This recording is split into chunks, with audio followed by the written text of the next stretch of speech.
Hello everyone, welcome to Apti plus editorial analysis. इस video session में मैं आपके साथ हिंदू और इंडियन स्पेस के जो इंपॉर्टेंट एडिटोरियल है उसको डिस्कस करूंगा। तो हम लोग समझने की कोशिश करेंगे रेलेवेंस क्या एडिटोरियल का आपका प्रीलिम्स और मेंस एग्जामिनेशन। चलिए आगे बढ़ते हुए स्टार्ट करते हैं। And before I begin I would like to tell you that we have started mock test series. So in this mock test you will get 13 full mock length test and 12 current affair test, right. So this you can aware only at ₹750। सिर्फ 750 के price पर आप इसको avail कर सकते हैं। मैंने video के डिस्क्रिप्शन में इसके लिंक दिए हुए हैं, आप ज़्यादा जानकारी वहाँ से चेक कर सकते हो। And this is the right time that you practice more and more question so that you have an edge in the real examination, right. Now coming to the today's editorial list, today is 27th of April. जो in-depth analysis है that is an edge of the new nuclear arm race। काफ़ी important article है, editorial है आज के newspaper में। साथ के साथ कुछ MCQs के क्वेश्चन भी मैं आपके साथ पूछूंगा जो कि प्रीलिम्स एग्जामिनेशन के लिए रेलेवेंट होंगे, और एक्सप्लेनेशन भी बताऊंगा। जो सैटरडे के क्वेश्चन थे उसके एक्सप्लेनेशन भी बताऊंगा आपको। Now there will be mains question. So mains question practice के लिए होंगे। ये जो मेंस क्वेश्चन होंगे this would be basically from the in-depth analysis. जो भी इन-डेप्थ एनालिसिस में हम डिटेल में समझेंगे उसी पे एक मेंस के क्वेश्चंस भी होंगे, right. Now talking about the Hindu, यहाँ से दो इंपॉर्टेंट आर्टिकल है। The roll back the distrust, remember the core values, protecting the poor from becoming poorer, the Marshall Plan for East India, the Indian Express है, and the safety of the healers. So these are the total important editorial from the day that we'll be discussing, right? तो start करते हैं in-depth analysis के साथ। So the edge of a new nuclear arm race, this I've taken from the Hindu। और बात करें इस तरह के जो आर्टिकल है उसके रेलेवेंस की, तो this become relevant in your general studies paper 2, जहाँ पे इंटरनेशनल रिलेशन का सवाल है। वहाँ पे इस तरह के क्वेश्चन काफ़ी इंपॉर्टेंट हो जाते हैं। And at the same time this can also be important for your essay paper, right. तो एसे में फोल्डर पॉइंट के तौर पे भी इस तरह के जो मैं आपको डिस्कस करूँगा पॉइंट उसको आप इंक्लूड कर सकते हैं। सो देखते हैं डिटेल में क्या क्या चीज़ें बात की गई है। So the entire editorial talks about the CTBT violation. CTBT stand for comprehensive nuclear test ban treaty, fine. तो उसमें कैसे वायोलेशंस देखी गई है रिसेंट टाइम में, उसके बारे में जिक्र है। सो द फर्स्ट, अभी जो रिसेंट में न्यूज़ है 2020 में जो विटनेस की गई है कि बहुत सारे वायोलेशंस किए गए हैं। जो CTBT के एग्रीमेंट है, जो comprehensive nuclear test ban treaty है, उसमें काफ़ी सारे वायोलेशंस देखे गए हैं। अभी US ने एलिज किया कि जो Russia and China both countries have been conducting a secret nuclear test, ठीक है, एक सीक्रेट न्यूक्लियर टेस्ट वो कंडक्ट कर रहे हैं जो कि US ने एलिज किया उनके रिपोर्ट्स के मुताबिक। मैं आगे आपको डिटेल में बताऊंगा उन्होंने क्या रिपोर्ट फाइंड किए। और इस जो एलिज्ड है उसको रशिया और चाइना ने सीधे से खारिज किया है। They have rejected that there is no such test that they are undertaking, right. और इस तरह से जो तीन इमर्जिंग पावर हैं basically China, Russia and US, तो जो इंक्रीजिंग राइवलरी है this is among the major power and they have signalled a nuclear arm race. एक जो न्यूक्लियर आर्म रेस है उसकी तरफ कहीं ना कहीं बढ़ते हुए लोग दिख रहे हैं। और US ने भी कहा है कि if this testing is continued bye Russia and China, so they have also signalled कि जो CTBT है, जो कंप्रिहेंसिव न्यूक्लियर टेस्ट बैंड है, वो एक तरह से इल फिटेड है and US is also not going to further follow the agreements, right, जो treaty है। Now I'll tell you कि what is the main aspect of the CTBT, जो अपना comprehensive nuclear test ban treaty वो है क्या। Basically ये किसी भी फॉर्म में जो न्यूक्लियर टेस्ट है, जो एक्सप्लोजन्स है एनीवेयर इन द वर्ल्ड को बैन करती है, right. This was signed and this was open for signature in 1996 and the treaty was negotiated by the conference on dismantle in Geneva 1994, right. और this was adopted by the United Nation General Assembly. तो UNGA जो है उसके द्वारा इसको adopt किया गया था। So these points are very important. ये आपके प्रीलिम्स पॉइंट ऑफ व्यू से काफ़ी इंपॉर्टेंट है, राइट। तो प्रीलिम्स पॉइंट ऑफ व्यू से आप इनको देख लेना। Now talking about the treaty, the treaty was signed in by 184 countries, right. तो 184 कंट्रीज नेशंस ऐसे हैं जिन्होंने इसको साइन किया। Now talking about the alleged, जो बेसिकली US रिपोर्ट जो है वो चाइना और रशिया पे क्या है वो मैं आपको बताऊंगा। अभी अप्रैल में बेसिकली US ने अपने जो उनके जो डिपार्टमेंट, होम डिपार्टमेंट, जिसको उनकी जो रिपोर्ट है उसको सिंपली आप कंप्लायंस रिपोर्ट के नाम से भी समझ सकते हैं, या जो उसका डिटेल में अगर मैं आपको बताऊं तो ये है adherence to compliance with arm control, non proliferation and disagreement and commitments, right. तो जिसको कंप्लायंस रिपोर्ट भी कहते हैं। तो इनके मुताबिक इनका कंसर्न ये है कि China might be conducting nuclear test of a low yield. देखो तीन तरह का होता है yield basically. First is low yield, दूसरा that is medium yield and third is high yield. तो China has been conducting the low yield test, ठीक है। और वो कहाँ पे टेस्ट कर रहे हैं, लूप नर टेस्ट साइट्स है उनका, बेसिकली वो मैं आपको मैप में दिखाऊंगा कहाँ पे है। तो they have been taking a comprehensive nuclear test ban treaty under the violation जो है, जो CTBT का वो वायलेशन है। नाउ जो लूप नूर लोकेशंस है, ज़ीजियांग चाइना की जो सबसे बड़ी नॉर्थ वेस्ट प्रोविंसेस हैं वहाँ पे है, you can see the location, this is the Lop Nur. तो यहाँ पे ये चाइना की सबसे बड़ी प्रोविंसेस है और यहाँ पे ही साइट्स है जहाँ पे US के मुताबिक इन्होंने लो डेंसिटी के न्यूक्लियर टेस्ट किए हैं, राइट। नाउ आगे बढ़ते हैं रशिया की तरफ। तो रशिया की तरफ जो US की रिपोर्ट है दैट सेड कि they have conducted the nuclear weapon equipments that produced nuclear yield were inconsistence with the zero yields, right. इनकी जीरो यील्ड भी ट्रीटी है, वो मैं आपको बताऊंगा, उसके साथ उसके खिलाफ जाता है ये। And this is also underlining the CTBT जो comprehensive nuclear test ban treaty है उसके भी खिलाफ है, राइट।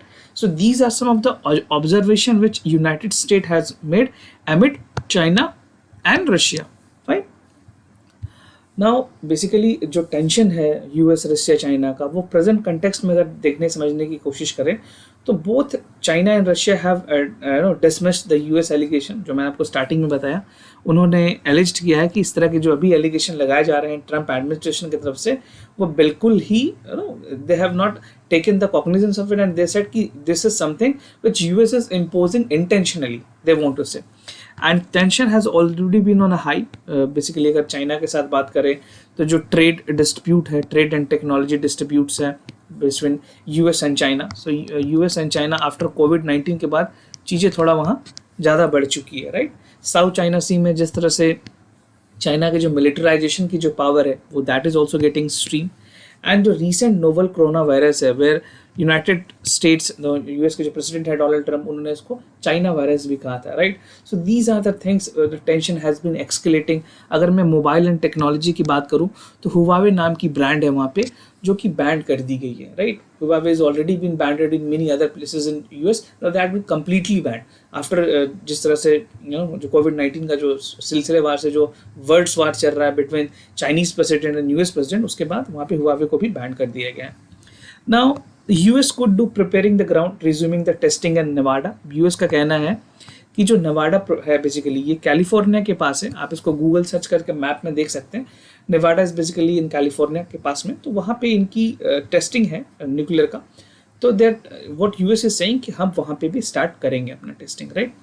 तो this is something again the violation of CBDT। India ने इस वजह से इसको साइन नहीं किया था। CTBT को मैं आगे आपको इंडिया के जो पॉइंट्स है वो बताऊँगा। सो इससे पहले कम्प्रीहेंसिव टेस्ट बैंड आप समझ लीजिए क्या है। बेसिकली जो जीरो यील्ड है, जो कम्प्रीहेंसिव टेस्ट बैंड उसको जीरो यील्ड भी कहती है, अमेरिका की तरफ से, यूनाइटेड स्टेट की तरफ से, जो कि प्रोहिबिट करता है किसी भी सुपर क्रिटिकल हाइड्रोन्यूक्लियर टेस्ट को, राइट, और in the sub critical hydrodynamic nuclear test. तो यूनाइटेड किंगडम और फ्रांस है, उन्होंने इसको इस टेस्ट को अडॉप्ट किया है, they have rectified it. But US want कि जो चाइना और रशिया है वो भी इस चीज़ को एक्सेप्ट करें। But what they are doing, they don't want any dominance from United States. तो लोगों का कहना है, चाइना और रशिया का कहना है कि this is something the unipolar supremacy of the United states, right, and they won't be continuing with it. Fine. तो वो इंटरनेशनल रिलेशन में चीज़ों को एक एक कंटेक्स्ट में समझना बहुत ज़रूरी है, क्योंकि जब आप IR के क्वेश्चंस करोगे तो सारे डायमेंशंस आपको समझने बहुत इंपॉर्टेंट होंगे, राइट। Now जो CTBT है that prohibits all party from carrying out any nuclear weapon test, explosion or any other nuclear explosion। किसी भी फॉर्म में किसी भी तरह से लो हाई बिना कंसेंट के कोई भी चीज़ की गई है उसको बैन करता है। जो पूरा comprehensive nuclear test ban treaty है उसके अगेंस्ट सारी चीज़ें जाती है, राइट। ना अगर बात करें इंडिया की, इंडिया ने एक्सेप्ट नहीं किया है CTBT को। तो बेसिकली जो अपना प्रोविजन है आर्टिकल 14 का, that incur for the disarmament framework for the non acceptance by many countries, जो इनका आर्टिकल 14 है उसके मुताबिक। तो इंडिया ने जो अनाउंस किया कि they are not continuing and India is withdrawing from the negotiation. India has already announce this in 1996, जिस समय पे ये चीज़ अडॉप्ट की गई थी। At that point of time India has only done this, right. और जो न्यू प्रोविजंस हैं उसमें सिर्फ 44 कंट्रीज़ हैं बाय नेम, उस rectification is also there. And अगर बात करें इंडिया की प्रोटेस्ट की, they have protested against the arm twisting violated. country like sovereign they have decided wanted to join the treaty, that was ignored. तो India ने हमेशा ये कहा है कि जो भी हम जो पोखरण जो हमने किया बेसिकली, और भी जो हमने बेसिकली बुद्धा, स्माइलिंग बुद्धा भी किया, स्माइलिंग बुद्धा अगेन भी किया, तो उसके टर्म्स में इंडिया का कहना था कि जो हमारी जो न्यूक्लियर कैपेबिलिटी है फिर हम तो आगे बढ़ ही नहीं पाएंगे, right. Being a developing nations we need to test and try it. तो कहीं ना कहीं ये पूरे तरह से वायलेशन है CTBT का, एंड इंडिया के जो डेवलपमेंट के अगेंस्ट है, अपने न्यूक्लियर प्रोग्राम के अगेंस्ट है. So that is the reason that India has not accepted it. Fine. Now अगर दूसरे कंट्रीज़ की बात करें, उनका क्या स्टेटस है, जो मैंने आपको बताया 44 countries are listed and only 36 countries have ratified it. Ratification का मतलब होता है एक तो आप साइन करते हो किसी एग्रीमेंट को, और एक रेक्टिफाई करते हो उसको आप, जिसमें होता क्या है कि आप उसको अडॉप्ट करके उसको रूल्स को इम्प्लीमेंट करते हो. ठीक है, नीड टू बी रेटिफाइड. तो चाइना, इजिप्ट, ईरान और Israel and United States, these are the country they have signed but they have not ratified it yet.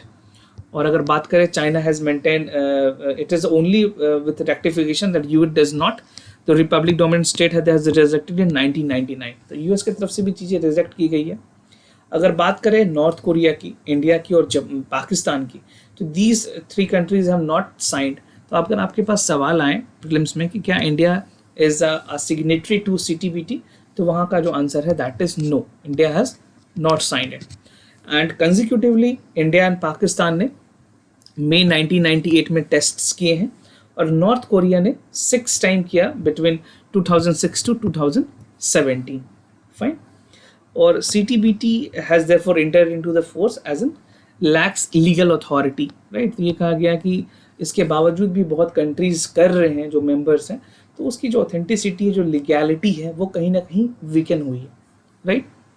Now क्या वे फॉरवर्ड हो सकते हैं इसके लिए, कि बहुत सारे ऐसे कंट्रीज़ हैं जिन्होंने प्रपोज किया है कि the best way to verify the comprehensive test ban treaty would to be to permanently shut down the all test centres. जितने भी टेस्ट सेंटर्स हैं उसको ही क्यों नहीं बंद कर दिया जाए. If any country is not doing test, जिस तरह से चाइना ने क्लेम किया कि they are not doing any test, जिस तरह से रशिया ने क्लेम किया कि they are not doing any test, so why not to shut it, right. It is better that we should shut it. ना तो वो रहेगा, ना तो चीज़ें आगे बढ़ेगी, राइट. So this is very important. This is an idea that is unwelcome for the nuclear weapon states. तो उनका ये मानना है कि हम बंद नहीं कर सकते हैं, देयर आर अदर थिंग्स. तो it has to be taken to the another course of action. International bodies किस तरह से इसको करती है, क्योंकि अभी फॉर टाइम भी there is no such provision जहाँ पे बैन करने की बात की जाए, कम्प्लीटली शट डाउन करने की बात की जाए, राइट. नाउ आगे बढ़ते हैं. इसी पे एक मेंस का सवाल है आपके लिए. Basically, the Comprehensive Nuclear Test Ban Treaty is a widely witnessing failure from its member country. Discuss. So this again can be important for your General Studies Paper 2 questions. तो आप इस तरह के सवाल का आंसर दें, और आप में से कई लोग पार्टिसिपेट कर रहे हैं, and sincerely thank you for participating. तो आप अपने जो भी आप फोटो क्लिक करके उसको PDF फॉर्मेट में कन्वर्ट करके अपना नाम ज़रूर लिखें, because it make confusion then how many people are sending, because numbers we do not save your number, right. तो आप अपने नाम ज़रूर लिखें ताकि हमें पता चले कि कहाँ से कॉपियाँ आ रही हैं. आप अपने स्टेट भी लिख सकते हैं, आप जिस स्टेट से भेज रहे हैं, राइट. सो आपको जो व्हाट्सएप का जो नंबर है जिस पर आपको सेंड करना है ये कॉपी, ये आपको डिस्क्रिप्शन में मिल जाएगी. Once we receive your copy we will evaluate it and resend it to you, right. Now coming to the other important editorial from the Hindu. यहाँ पे roll back the distrust, remember the core values. This is written by Hamid Ansari. He was a former vice president of India. इसने जो article लिखा है ये basically आपके social empowerment general studies paper 2 के लिए चीज़ें इंपॉर्टेंट है. यहाँ पे बात की गई है जो सोसाइटल रिलेशन है, जो सोसाइटल पीस है, उसको किस तरह से हार्नेस किया जाए, उसको किस तरह से इम्प्लीमेंट किया जाए. क्योंकि जो कॉन्स्टिट्यूशन है हमारी, उसकी जो बेसिक प्रिंसिपल है that is justice, equality, fraternity, right. इन 3 चीज़ों पे जो मूल एसेट्स है उस पर घूमती है. तो जो पोलैरिटी है क्योंकि of society is and diversity is essential reality. तो अगर हिस्ट्री से को आप देखो, हिस्ट्री हमें बताती है कि जो ह्यूमन की जो रिलेशनशिप है वो बहुत ही फ्रेजाइल है, right. And that need to constant nursing. उसको ज़रूरी है नर्शिंग करने का, क्योंकि होता क्या कि आप बहुत कम अंतराल में ह्यूमन रिलेशनशिप टूटते हैं, राइट, बहुत जल्दी जल्दी. So the same hold the societal relationship. It is very important कि जो सोसाइटल रिलेशनशिप है उसको बिल्ड करके रखा जाए. इसमें बेसिकली कुछ चीज़ें बताई गई है जो लॉ अगेंस्ट जा रही, जो गिल्टी पर्सन है, जिसको ड्यू प्रोसेस ऑफ लॉ के थ्रू पूरा न्याय मिलना चाहिए, उसको वो चीज़ें नहीं मिलती और ही और she does not cease to be citizen and deprive of his rights and duty.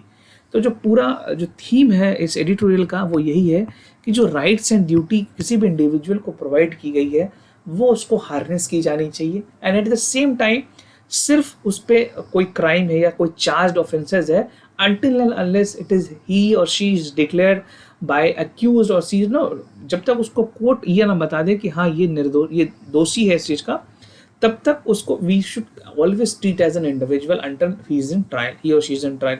तो social peace is a prerequisite for the progress. So this is what has been discussed.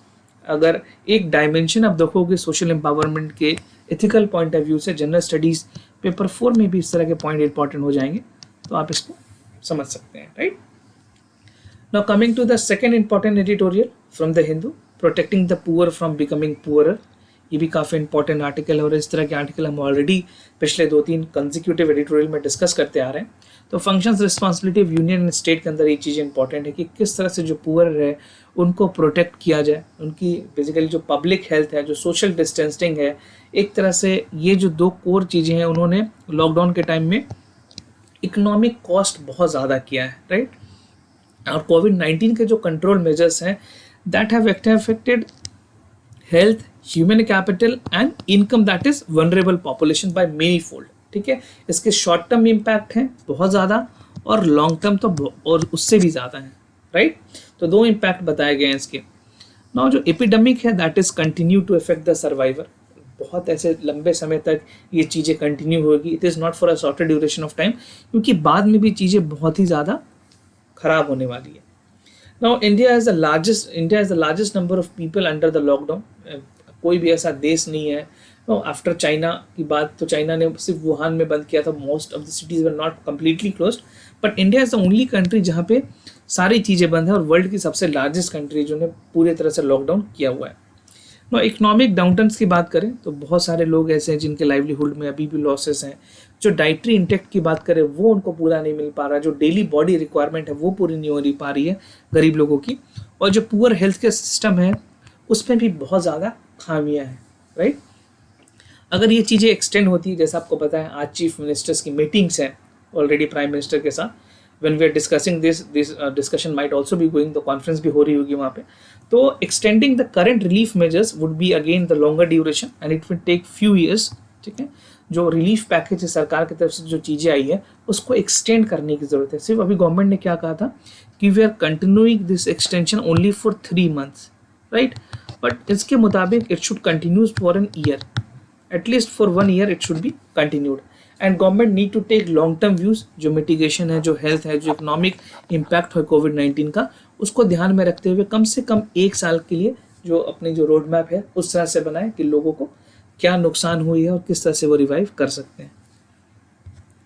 Now coming to the Indian Express, यहाँ से the safety of the healers, basically ये बात की गई है जो हमारे हेल्थ केयर प्रोफेशनल्स हैं, जो फ्रंट लाइन वॉरियर्स हैं, उनके बारे में बात की गई है कि एक ऑर्डिनेंस आया है रिसेंटली, क्योंकि देखा ये गया था कि बहुत वायलेंस हुई डॉक्टर की तरफ, उनको बहुत एरियाज़ में they have been beaten up और वायलेंस की गई है मेडिकल स्टाफ के साथ। तो एक ऑर्डिनेंस लेकर आई है सरकार जो कि cognizable and non bailable offence के तौर पे इसको लिया जाएगा, और जो भी लोग इसके अंदर आएंगे जो भी इस तरह के कुछ करते हैं, so they would be again treated with fine, ठीक है। जो वायलेंस एक्ट अगर डॉक्टर की तरफ होगा, देखा ये क्या पिछले 2 वर्षों में बेसिकली पिछले बहुत ज़्यादा डॉक्टरों पे ऐसी तरह से हमले किए जा रहे हैं। तो जो भी फिजिकल अब्यूज़ है या वायलेंस अगेंस्ट डॉक्टर है वो एकदम अनएक्सेप्टेबल होगी। इसमें कुछ फाइन्स भी रखे गए हैं, मैं आपको पेनल्टी बता दूं, या तो 6 months या तो 7 years तक की मैक्सिमम बेसिकली इम्प्रिजमेंट होगी उनको, और अगर फाइन की बात करें तो 50,000 to 7 lakh rupees can be sanction by a court as an fine, right. तो ऑर्डिनेंस जो है इन्होंने एपिडेमिक डिजीज़ एक्ट 1897 इसको अमेंड किया है। तो ये चीज़ें आप ध्यान रखना कि कौन सी चीज़ें अमेंड में, क्योंकि जब प्रीलिम्स एग्जामिनेशन में आपसे सवाल पूछे जाएंगे तो डायरेक्ट आपसे यही पूछे जाएंगे कि किसको अमेंड किया गया है, राइट। सो एपिडेमिक डिजीज़ एक्ट 1897, और इस तरह के मेजर बहुत सारे स्टेट्स ने ऑलरेडी लिए हैं जहाँ पे स्पेशल लॉ बना गए हैं to protect doctor and other medical professional in the past, fine. जिसमें राजस्थान है, बहुत सारे स्टेट्स हैं जिसने इस तरह के इनिशिएटिव लिए हैं। Now coming to the other editorial, the master plan for East India, ये functions and responsibility of union state के अंदर ये चीज़ें इंपॉर्टेंट हो सकती हैं। यहाँ पे बात की गई है जो ईस्टर्न इंडिया है, basically Bihar, UP, Jharkhand, Orissa, west Bengal, इस तरह के जो रीजन है वहाँ पे इकोनॉमी पे जो ध्यान है सरकार की, और जो कोरोना वायरस का जो पेंडेमिक के वजह से चीज़ें जो प्रॉब्लम हुई है वो बहुत ही ज़्यादा है और स्पेशल फोकस करने की ज़रूरत है, क्योंकि यहाँ पे सबसे ज़्यादा जो प्रॉब्लम है वो है माइग्रेंट लेबरर्स की, राइट, ड्यूरिंग दिस लॉकडाउन। तो जैसे ईस्टर्न उत्तर प्रदेश है, बिहार है, झारखंड है, west Bengal and Orissa, so these are the states which है जहाँ से सबसे ज़्यादा माइग्रेंट लेबरर्स आते हैं, right, and they are facing the double challenge amid the कोविड-19। तो east India need heavy investment to tide up the post कोविड-19 लॉसेस ऑफ द लाइवलीहुड। और यहाँ पे बात की गई है कि ये चीज़ें कैसे हो सकती है, किस तरह से बेसिकली जो पब्लिक प्राइवेट पार्टनरशिप के थ्रू कुछ चीज़ों को अगर सरकार वहाँ बढ़ोतरी कर सके तो काफ़ी अच्छा होगा। और सेंटर और स्टेट गवर्नमेंट अपने बहुत अच्छे एफर्ट्स के बावजूद भी वहाँ पे जो प्रॉब्लम है हंगर की, ये सारी चीज़ों पे कमी नहीं ला पाई है, ऐसा कहना है अशोक गुलाटी का एडिटोरियल में, राइट। और IMF के प्रोजेक्शंस के मुताबिक चले तो इस बार नेगेटिव ग्रोथ रेट आनी है बिलो 2%, और जितने भी G20 कंट्रीज़ हैं उनमें भी इसी तरह की रफ्तार दिखी जाएगी GDP ग्रोथ की। So the relief package that was announced by the government of India, तो this is only 0.8% of the GDP, this is not 1% also. तो आप देख सकते हो 1% भी नहीं है GDP का जो सरकार ने 1.73 करोड़ रिलीफ पैकेज दिया है।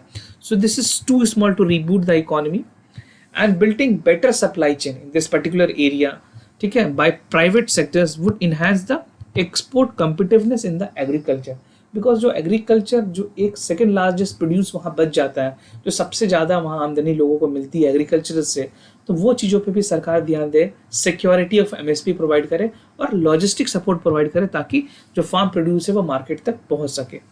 And India could get derailed from it course of action in the sustainable development goals by 2030। जो टारगेट दी गई थी इंडिया को सारे पैरामीटर्स को अचीव करने के सस्टेनेबल डेवलपमेंट गोल में, जितने 2030 तक, वो अचीव करना काफ़ी मुश्किल दिखता है। ना मूविंग अहेड, कुछ MCQs की तरफ आगे बढ़ेंगे, और सवाल पूछने से पहले मैं आपको कल का आंसर बता दूं। जो सैटरडे के क्वेश्चंस थे उसमें मैंने आपसे पूछा था, तो जो फर्स्ट क्वेश्चन है उसके जो आंसर है दैट इज सी। मैंने आपसे पूछा था फैंथम कैपिटल के बारे में, तो about 40% of the foreign direct investment in phantom capital is being utilised by the multinational firm to pay lower corporate taxes according to the new study of international monetary fund and university of Copenhagen, right. और बात करें phantom investment की, it was picked by the last decade expanding of 40 और FDI in the 30s. This has grown the faster global GDP over the same time frame, right? So this is what has been discussed. This is the explanation that you should know. Now moving ahead, अगर बात करें questions 2 की, तो यहाँ पे जो correct answer है that is a. मैंने आपसे पूछा था सोशल जेंडर नॉर्म्स इंडेक्स कौन रिलीज करती है, so this is released by United Nation Development Programme UNDP, और इसमें जो चीज़ें मेजर की जाती है that is social belief, obstruct gender equality like politics, work, education, contain data from 75 countries covering 80% of the world populations, right. Now coming to the today's question of the day, so Indian polity से आपके लिए question है। Consider the following statement with regards to the amendment of the constitution. तो it can be initiated by the introduction of bill in neither house of the parliament. This is the first statement. The second statement is that amendment bill can be introduced by the minister only by the prior permission of the president, right? So this I have taken from Lakshmikant, ठीक है।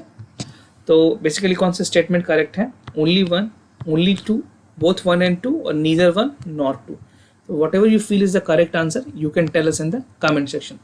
So I request you to please participate in the question answer session.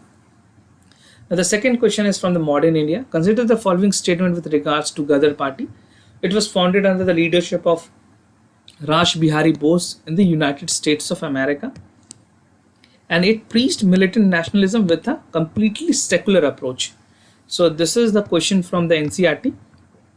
जो 12th की NCERT है वहाँ पे आपको ये points मिल जाएंगे। तो जो करेक्ट आंसर वो आपको बताना है only 1, only 2, both 1 and 2, और neither 1 nor 2.